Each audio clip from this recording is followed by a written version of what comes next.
Bonjour à vous, chers choisis de Jésus.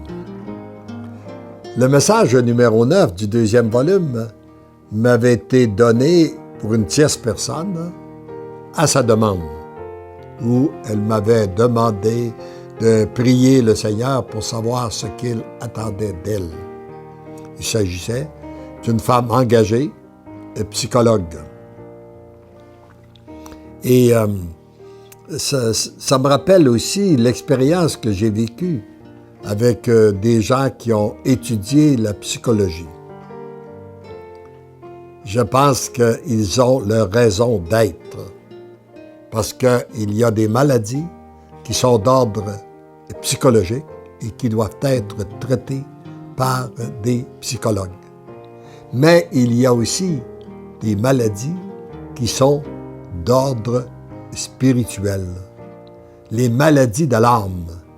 Et ça, ce ne peut que dans le spirituel, dans une relation avec notre Dieu, que ces maladies-là peuvent être soignées. J'ai rencontré un jour en France une dame qui a souffert pendant 10 ans. Et elle était elle-même psychologue, traitée par les psychologues.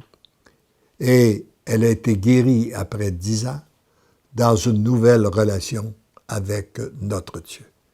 Elle m'a permis de comprendre cela, comme il y a des maladies aussi qui sont physiques, qui doivent être traitées par les médecins.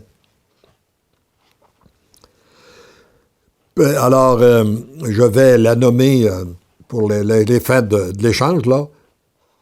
Dans le texte, on trouve T, alors disons que c'est Thérèse.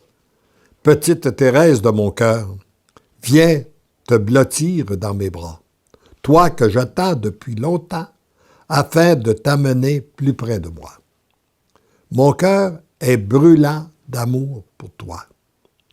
Comme je suis heureux de te voir accepter ta petitesse, ta fragilité, ta faiblesse, ta vulnérabilité et ton impuissance.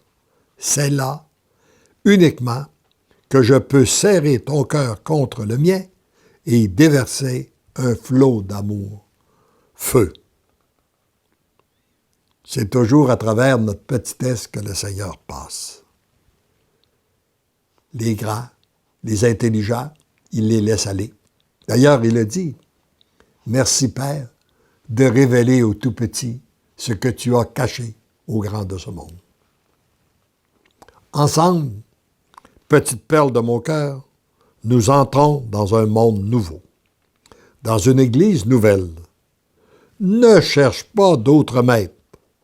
Je suis le maître absolu, capable de te conduire là où tu veux aller pour répondre à l'appel que j'ai déposé au fond de ton cœur.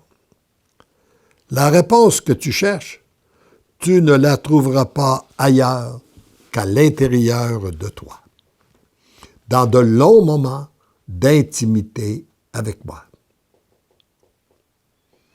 Ce n'est pas en faisant que tu réponds à mon appel, mais bien en étant. Ton être ayant été façonné par amour, pour devenir l'amour, ne peut être conduit à son parachèvement que par l'amour.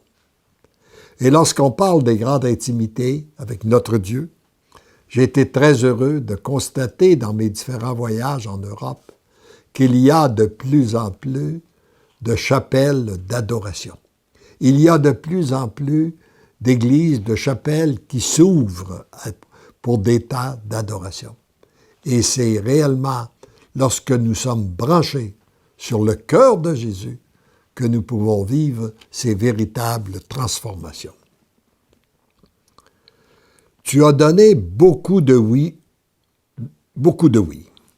Le Père t'en réclame d'autres pour terminer le chef-d'œuvre d'amour que tu es.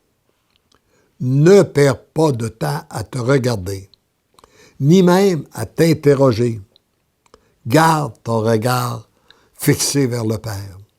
Regarde sa bonté. Regarde sa miséricorde.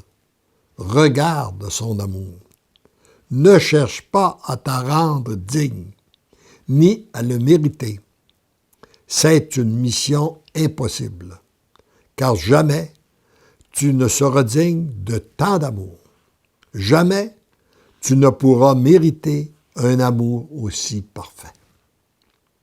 Accueille, accueille, accueille sa bonté, sa miséricorde et son amour, parce que lui veut qu'il en soit ainsi. Petite perle de mon cœur, remets-moi ton fardeau. Tu es fatigué de le porter. Laisse-moi le prendre sur mes épaules. Pour le donner au Père, tu deviens libre. L'amour te rend libre.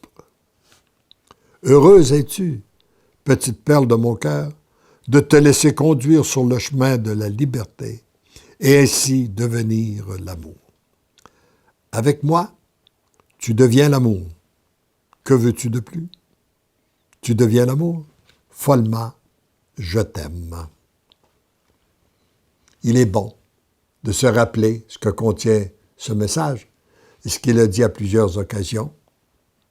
Il ne s'agit pas de savoir si nous sommes dignes de recevoir d'accueillir l'amour de Dieu, mais bien de tout simplement l'accueillir, lui donner notre oui, et de l'accueillir non pas parce que nous en sommes dignes, non pas parce que nous le méritons, parce que nous le mériterons jamais, mais bien parce que le Père veut qu'il en soit ainsi.